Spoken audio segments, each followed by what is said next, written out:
स्वागत है दोस्तों।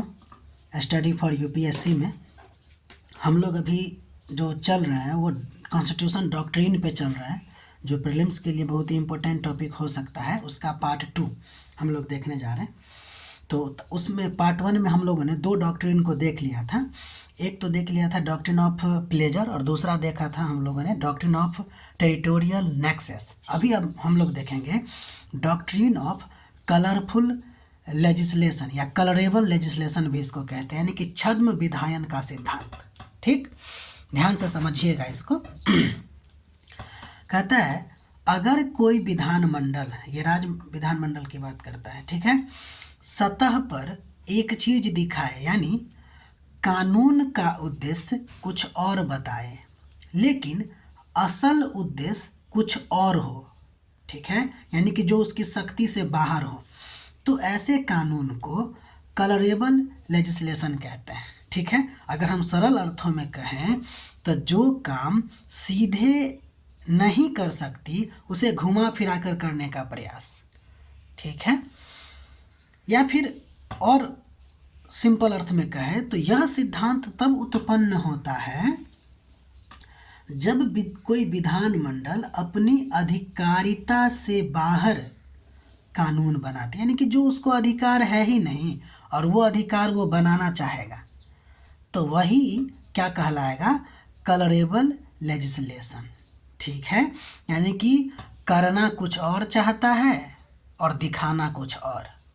ठीक है, यानी दिखा कुछ और रहा है लेकिन मन में कुछ और है, तो वो जो कानून होगा वह कलरेबल लेजिस्लेशन होगा। ठीक है, जिसको छद्म विधायन का सिद्धांत भी कहते हैं। अच्छा, यह सिद्धांत अब जरूरी क्यों है? तो देखिए, यह जरूरी इसलिए है ताकि संसद या राज्य विधानमंडल अपनी शक्ति का दुरुपयोग न करे, यानी वे अपने अधिकार क्षेत्र से बाहर जाकर काम न करें, यानी कि लेजिस्लेटिव कॉम्पिटेंस, यानी अधिकार क्षेत्र से बाहर जाके काम न करें। आप देखे होंगे कि कानून बनाने के लिए कुछ सूचियां दी गई हैं, जैसे संघ सूची हो गया, राज्य सूची हो गया, समवर्ती सूची हो गया। ठीक है ना, तो ये जो सूची है ये बताता है कि संघ सूची में केवल केंद्र का कानून बनाएगा, राज्य सूची में केवल राज्य बनाएगा और समवर्ती में केंद्र और राज्य दोनों बनाएगी। ठीक है ना, तो अब जो दिया गया है कि राज्य सूची में जो विषय है अब उससे हट के कोई और विषय पर वो कानून बना लेगा तो वो कलरेबल लेजिस्लेशन के तहत आएगा। ठीक है, यानी कि यह सिद्धांत कब उत्पन्न होता है, जब अपने अधिकार क्षेत्र से बाहर जाके आप कानून बनाते हैं, सिंपल सरल शब्द में। ठीक, अब आगे बढ़ते हैं। ये जो डॉक्ट्रिन है क्या उसका संवैधानिक आधार है? तो जी देखिए, इसका संवैधानिक, यानी कि यह भारतीय संविधान में यह सिद्धांत जो है आर्टिकल नंबर 246, यानी कि जिसमें लेजिस्लेटिव लिस्ट दिया गया है, से जुड़ा हुआ है। यानी कि कहा जाएगा डॉक्ट्रिन ऑफ कलरेबल लेजिस्लेशन किससे जुड़ा हुआ है, तो हम कहेंगे आर्टिकल 246 से। अब होता क्या है कि इसमें अदालतें जो है ना एंट्री नंबर देख के, यानी कि एंट्री नंबर का सिंपल आप गवर्नेंस में मतलब समझिएगा कि क्या होता है कि जैसे मान लीजिए संघ सूची में कोई विषय है, जैसे मान लेते हैं सेना, तो सेना का एंट्री नंबर क्या है, 1 है, 2 है, 3 है, 4 है, 5 है, ये दिस डेट करके देखना होता है। तो वही एंट्री नंबर यानी 1 2 3 4 नंबर में होगा को देख कर तय करती है कि कानून किस सूची में आती है। ठीक है, एंट्री नंबर देखेंगे और उससे उसको पता चल जाएगा कि कानून केंद्र सूची का है कि राज्य सूची का है। ठीक है, तो ये था संवैधानिक आधार। अब ये सिद्धांत कैसे काम करता है, तो पहले देखिए, तो अदालतें जो है ना आपको दो चीज़ें जांच करती है।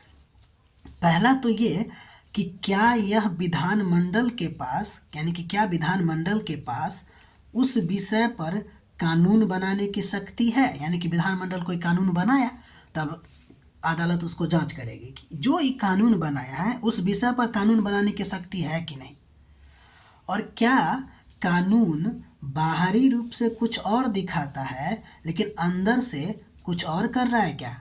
अगर ऐसा है, एक तो बाहर से है और दूसरा मतलब कि एक तो उसके विधानमंडल के अधिक मतलब कि शक्ति से ही बाहर है, और दूसरा बाहरी रूप से कुछ और कह रहा है और अंदर इसका कुछ और, यानी कि अंदर खाने में कुछ और चल रहा है। तो अगर ऐसा है तो इसको हम कलरेबल लेजिस्लेशन कहेंगे। यहाँ तक उम्मीद है समझ गए होंगे। अब आगे बढ़ते हैं, इम्पोर्टेंट केस की बात करते हैं। एक है केसी गजपति नारायण देव वर्सेस स्टेट ऑफ ओडिशा। इस केस में कहा गया अदालत के द्वारा कि colourable legislation simply means A fraud on the constitution, यानी कि संविधान के साथ ये धोखा है। यानी अदालत ने क्या कहा कलरेबल लेजिस्लेशन के बारे में कि यह संविधान के साथ धोखा है। ठीक, उदाहरण के लिए मान लेते हैं कि राज्य सरकार जमीन का कंपलसरी एक्विजिशन यानी कि अनिवार्य अधिग्रहण नहीं कर सकती, यानी कि उसको अनिवार्य रूप से ग्रहण करने का शक्ति नहीं है, तो वह ऐसा कानून बनाती है जिसमें लिखा है कि वह सामाजिक कल्याण के नाम पर भूमि लेगी। लेकिन वो पहले से क्या करना चाहती थी, भूमि को अधिग्रहण करना चाहती थी। तो असल उद्देश्य उसका क्या है, जमीन हड़पना। यही आपको कलरेबल लेजिस्लेशन है, क्योंकि असल उद्देश्य छुपाया गया है। ठीक है, अब ये था आपको कलरेबल लेजिस्लेशन। उम्मीद है समझ गए होंगे। अब इससे एक क्वेश्चन देखिए, इस पे आपको अपना राय देना है कि छद्म विधायन का सिद्धांत के बारे में निम्न कथनों पर विचार कीजिए। कि पहला नंबर, छद्म रूपी विधायन यानी कि कलरेबल लेजिस्लेशन का सिद्धांत तब लागू होता है जब कोई विधायिका अप्रत्यक्ष रूप से किसी ऐसे विषय पर कानून बनाती है जिस पर वह कानून बनाने में सक्षम नहीं है। ये कथन 1 है। और कथन 2 देखिए, कहता है कि छद्म रूपी विधायन का सिद्धांत केवल केंद्र सरकार को भ्रामक साधनों का उपयोग करके समवर्ती सूची में विषयों पर कानून पारित करने से रोकता है। ध्यान दीजिएगा, केवल वर्ड लिखा हुआ है, तो इसके आधार पर आप इसको बनाने की कोशिश कीजिएगा और इसका आंसर हमको कमेंट में बताइएगा। ठीक है, और जिसका कमेंट सही होगा उसको हम स्टार मार्क या फिर उस पर हम खुद कमेंट कर देंगे कि सही है कि या गलत है। ठीक है, अब हम आगे बढ़ते हैं। अगला नंबर जो डॉक्ट्रिन है उसका नाम है डॉक्ट्रिन ऑफ हार्मोनियस कंस्ट्रक्शन, यानी कि सामंजस्यपूर्ण व्याख्या का सिद्धांत। ठीक, अब सिंपल साधारण अर्थ में समझते हैं। इसका अर्थ क्या है, तो जब दो संवैधानिक प्रावधान या कहें तो दो कानून या कहें एक ही कानून की दो धाराएं आपस में टकराती हुई लगे, तो उन्हें ऐसे ढंग से पढ़ा जाए कि दोनों प्रावधान लागू हो सके। किसी एक को पूरा हटाना या कमज़ोर नहीं करना चाहिए। यानी कि जब प्रावधान टकराए ना, दो धाराएं टकराए ना, तो भाई हटाइए नहीं, इसको ऐसे कीजिए, ऐसे पढ़िए कि पूरी तरह से दोनों लागू हो। यानी कि जहाँ टकराव हो उस टकराव को ख़त्म कर दीजिए। सिंपल शब्द में देखिए, जहाँ टकराव दिखे वहाँ टकराव को मिटाकर सामंजस्य को लागू कर दीजिए, दोनों प्रावधान को लागू कर दीजिए। यही है आपको डॉक्ट्रिन ऑफ हार्मोनियस कंस्ट्रक्शन। अब हम देखते हैं इसका संवैधानिक आधार। यह सिद्धांत स्पष्ट रूप से कहीं लिखा हुआ नहीं है। जैसे अभी तक जो भी संविधान मतलब डॉक्ट्रिन देखे हैं उसमें 3 तक में हम आपको आर्टिकल नंबर भी बताए हैं, लेकिन इसमें ऐसा कुछ नहीं है। यह आपको न्यायिक व्याख्या से आया है, ठीक है, के माध्यम से विकसित हुआ है। ठीक है, मुख्य रूप से यह तब लागू होता है, यानी कि ये जो डॉक्ट्रिन ऑफ हार्मोनियस कंस्ट्रक्शन है वो तब लागू होता है जब दो आर्टिकल टकराते हो, जब दो गो एक्ट टकरा जाए, या एक ही एक्ट के दो धाराएं एक दूसरे का विरोध कर रही हो, तो ये होगा। अच्छा, इसकी उत्पत्ति की जब बात करते हैं कि डॉक्ट्रिन ऑफ हार्मोनियस कंस्ट्रक्शन, तो ध्यान दीजिए कि मूल रूप से यह कनाडाई संवैधानिक कानून में है।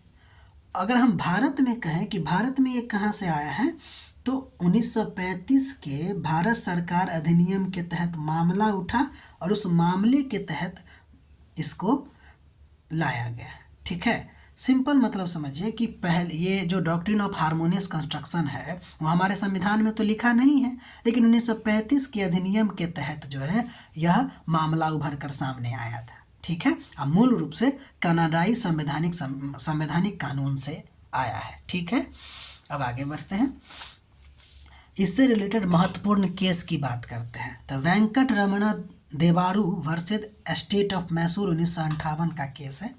उसमें सुप्रीम कोर्ट ने क्या कहा कि जब दो आर्टिकल में अपरेंट कन्फ्लिक्ट हो तो हारमोनियसली पढ़ा जाना चाहिए, यानी कि जब दोनों में ना विरोध हो तो कैसा पढ़ना चाहिए, सामंजस्य रूप से पढ़ना चाहिए। ठीक है, उसके बाद दूसरा केस है आपको ऐसा CIT versus Hindustan bulk carriers 2003 का केस है।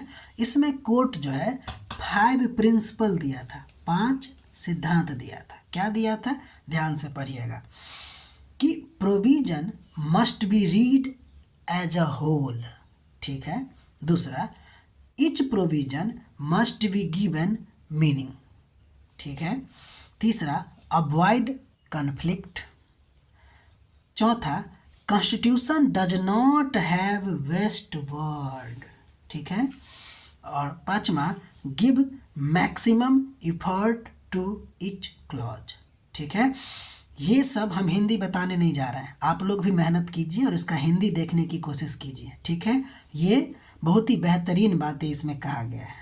ठीक है, बाकी सब का मतलब वही है कि डॉक्ट्रिन ऑफ हार्मोनियस कंस्ट्रक्शन का मतलब ये होता है कि हमें जब टकराव दिखे तो हमें कोशिश करना चाहिए कि कोई भी प्रावधान को पूरी तरह से पढ़िए। ठीक है, और फिर कॉन्फ्लिक्ट को अवॉइड कीजिए, क्योंकि संविधान में कोई भी वेस्ट वर्ड नहीं होता है और उसको इंटरप्रेट करने के लिए हमको मैक्सिमम एफर्ट डालना चाहिए। ठीक है, उदाहरण देखते हैं कि आर्टिकल 19(1)A यानी कि 19 clause A sub clause 19 clause 1 sub clause A में अभिव्यक्ति की स्वतंत्रता है, लेकिन 19(2) में उचित प्रतिबंध दिया गया है। यानी कि तो अब दोनों एक दूसरे का विरोधी है, लेकिन हमको क्या देखना है, डॉक्ट्रिन ऑफ हार्मोनियस कंस्ट्रक्शन के अनुसार से कि दोनों विरोधी नहीं है। कोर्ट इसे सामंजस्य से पढ़ता है। देखिए, अभिव्यक्ति की स्वतंत्रता की अगर हम बात करें और उचित प्रतिबंध, तो ये दोनों लगता है कि एक दूसरे का उल्टा है, लेकिन थोड़ी देर के लिए समझिए कि अभिव्यक्ति, विचार एवं अभिव्यक्ति की स्वतंत्रता होती है आपको, यानी कि आप समझ लीजिए कि हमको कुछ भी करने की आज़ादी है। तो एक महत्वपूर्ण बात यह है कि आपकी स्वतंत्रता वहीं से समाप्त हो जाती है जहाँ से दूसरों की नाक शुरू होती है। ठीक है ना, तो इस बात को ध्यान दीजिएगा। ये ना अमेरिका से रिलेटेड एक केस हुई थी जिसमें हो ये रहा था, सिंपल मतलब समझिए कि एक व्यक्ति बहुत ज़्यादा अपने स्वतंत्रता को लेकर मतलब खुश हो गया था और वो छाते को घुमाते हुए चलता जा रहा था। ठीक है, तो उसकी नाक जो है, आपको नाक में छाता का नोक लग गया और उसका नाक फट गया। तो अब केस हुई, तो केस जो हुई तो कहा ये तो हमारी स्वतंत्रता है, हम जैसे मर्जी वैसे चले।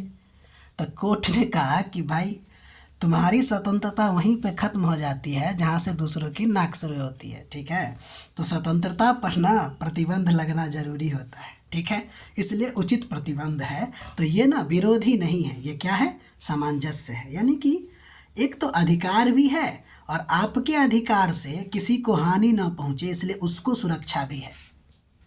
ठीक है, उम्मीद है अब आप समझ गए होंगे। बाकी इसी तरह अभी और डॉक्ट्रिन ऑफ कॉन्स्टिट्यूशन डॉक्ट्रिन से 1-2 वीडियो और आ सकता है, क्योंकि वीडियो बहुत ज़्यादा लंबा हो जा रही है। ठीक है, तब तक के लिए आप अपना ख्याल रखिए। अच्छा लगे तो कमेंट कीजिए, सब्सक्राइब कीजिए और साथ ही साथ शेयर भी कर दिया कीजिए। ठीक है, तब तक अपना ख्याल रखिए और पढ़ते रहिए। Thank you.